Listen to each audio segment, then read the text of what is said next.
3 pontos que chamaram minha atenção nessa entrada triunfal de Jesus em Jerusalém, o que muitos de nós cristãos chamamos de Domingo de Ramos. O primeiro ponto é a repreensão dos fariseus e a resposta que Jesus dá a eles. O segundo é um comentário de João em seu evangelho a respeito de como os discípulos viram essa situação. E o terceiro é que Jesus chorou e aí se lamentou. Vamos para os detalhes agora.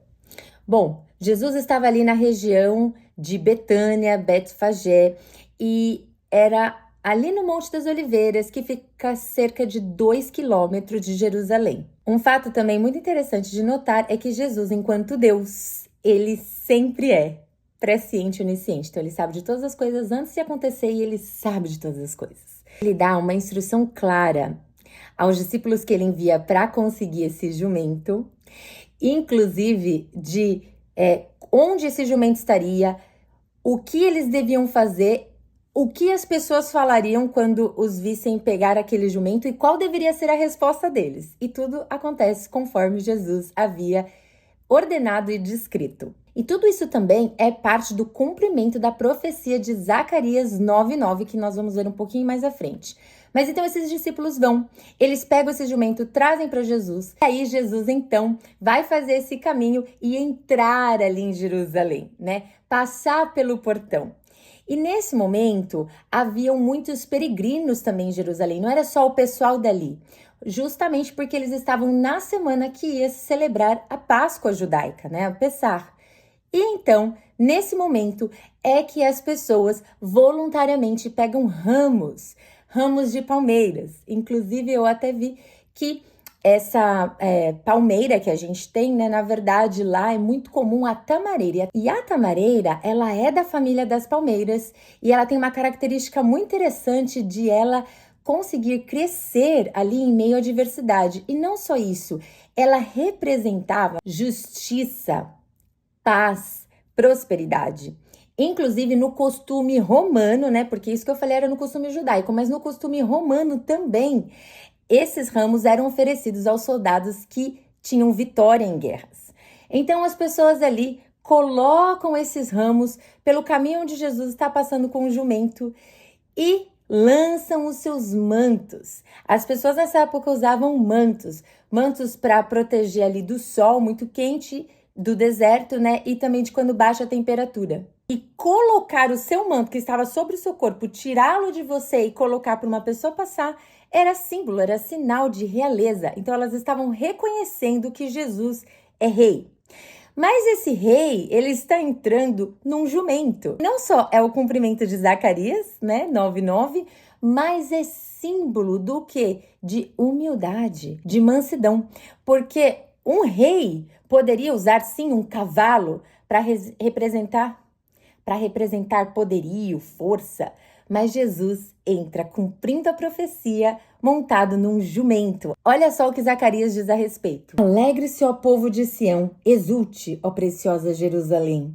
Vejam, seu rei está chegando, e ele é justo e vitorioso, mas também é humilde, e vem montado num jumento, num jumentinho, cria de jumenta. E então, nesse momento, as pessoas começam a exclamar, Hosana! Hosana nas alturas. Hosana era uma expressão hebraica que significava salve. Então, Hosana nas alturas. Bendito é o que vem em nome do Senhor. Hosana ao filho de Davi. E nesse momento, os fariseus ficam furiosos. E eles pedem a Jesus que repreenda aquelas pessoas. Está escrito assim em Lucas 19, 39-40. Alguns dos fariseus que estavam no meio da multidão disseram a Jesus, Mestre, repreenda os teus discípulos. E aí, olha a resposta de Jesus. Eu digo a vocês, respondeu, que se eles se calarem, as pedras clamarão.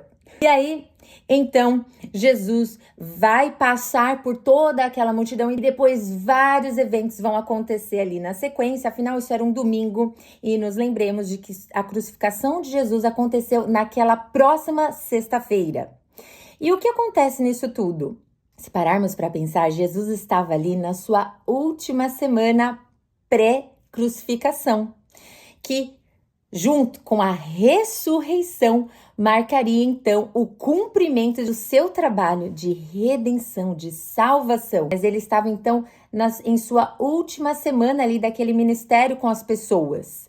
Então, eles já tinham visto toda sorte de milagres, né? De curas, de libertação, de ensinamentos, de correções, de disciplina. E aí vem o segundo ponto que eu disse, né, sobre os discípulos, porque João relata o seguinte, João 12:16. Seus discípulos não entenderam naquele momento que se tratava do cumprimento de uma profecia. Depois que Jesus foi glorificado, porém, eles se lembraram do que havia acontecido e perceberam que era a respeito dele que essas coisas tinham sido escritas. E por que isso me chamou a atenção? Porque muitas vezes estamos ali diante daquela maravilha, diante daqueles sinais, diante de um cumprimento muito importante de uma promessa e a gente não se dá conta. E isso é trabalho do Espírito Santo, ele vem e nos relembra. Afinal, depois que ele foi glorificado, né, eles recebem o Espírito Santo. E o Espírito Santo, um dos trabalhos dele, uma de suas funções, é de nos lembrar de todas as coisas. Isso é incrível. E aqui, voltando ao relato de Lucas, quando Jesus se aproximou de Jerusalém e viu a cidade, começou a chorar. Como eu gostaria que hoje você compreendesse o caminho para a paz, disse ele. Agora, porém, isso está oculto a seus olhos. Chegará o tempo em que seus inimigos construirão rampas para atacar seus muros e as rodearão e apertarão o cerco por todos os lados. Esmagarão você e seus filhos e não deixarão pedra sobre pedra. Pois você, Jerusalém, não reconheceu que Deus a visitou. Isso é muito importante porque nós não temos inúmeras passagens de Jesus relatando que ele chorou. Nós temos com Lázaro, né? Provavelmente ali prestes a ser crucificado ali no Jardim de Getsemane, ele tem um momento muito intenso com o Senhor e Paulo relata que suas lágrimas, né? Mas a outra menção clara que nós temos de que Jesus chora é nesse momento. É nesse momento que ele avista a cidade. E por que ele chora e por que ele se lamenta e diz isso? Porque ele faz essa profecia a Jerusalém. Bom, ele mesmo responde, pois você não reconheceu que Deus a visitou. E aí isso parece que é só para pessoas que ainda não creem em Cristo como Salvador, né? Mas na verdade, essas pessoas que estavam ali, a multidão que estava perto dele, a cidade que ele ia entrar, né? Muitos talvez já simpatizassem com ele por conta dos milagres, né? Reconhecessem que ele tinha autoridade, uma autoridade diferente. Então não eram necessariamente incrédulos, mas não tinham percebido que ele não era bem o rei que eles estavam esperando, que os livraria das mãos do Império Romano e os libertaria, que ele não era aquele rei que está num palácio, que tem essa vida como príncipe até chegar a ser rei, né? Ele tem toda uma história diferente, ele nasce de um jeito diferente, num lugar diferente, ele cresce com uma família ali diferente, ele tem os primeiros anos da vida dele no Egito. Pois ele cresce num lugar que também não era esperado por eles. Então, Jesus vem para quebrar muitos desses preconceitos, né? Do que seria um rei e de como seria essa libertação. E aí me fez pensar muito, porque será que era só para eles que estavam ali? Será que era só para aquela Jerusalém? Será que era só para esse pessoal que estava ali com Jesus e não estava conseguindo entender que ele era de fato o Filho de Deus, que ele era de fato o Messias, o Cristo ungido, aquele que nos libertaria eternamente do pecado? Muitas vezes nós vemos o Senhor Jesus, ainda nos tempos de hoje, como um rei diferente, que vai nos libertar de forças diferentes da que ele disse que ele libertaria. Nós muitas vezes procuramos uma vida livre de problemas, de dificuldades, de doenças, de desafios. Afinal, quem quer isso?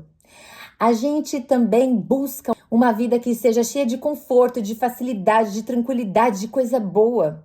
A gente dificilmente associa Jesus e uma vida de serviço ao Jesus como serviço para começar. A gente raramente enxerga Jesus como o rei da nossa vida que nos faz um convite para nós sermos os últimos, para nós servirmos, para nós entregarmos a nossa vida.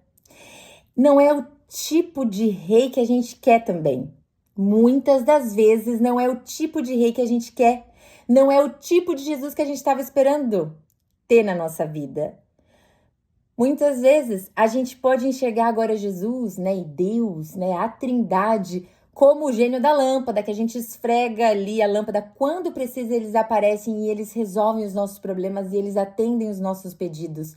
Mas o chamado de Deus para a nossa vida não é dizer que vai ser só sofrimento, só perseguição, só serviço, sem nada nesta vida e só para a vida eterna alguma recompensa. Não é isso.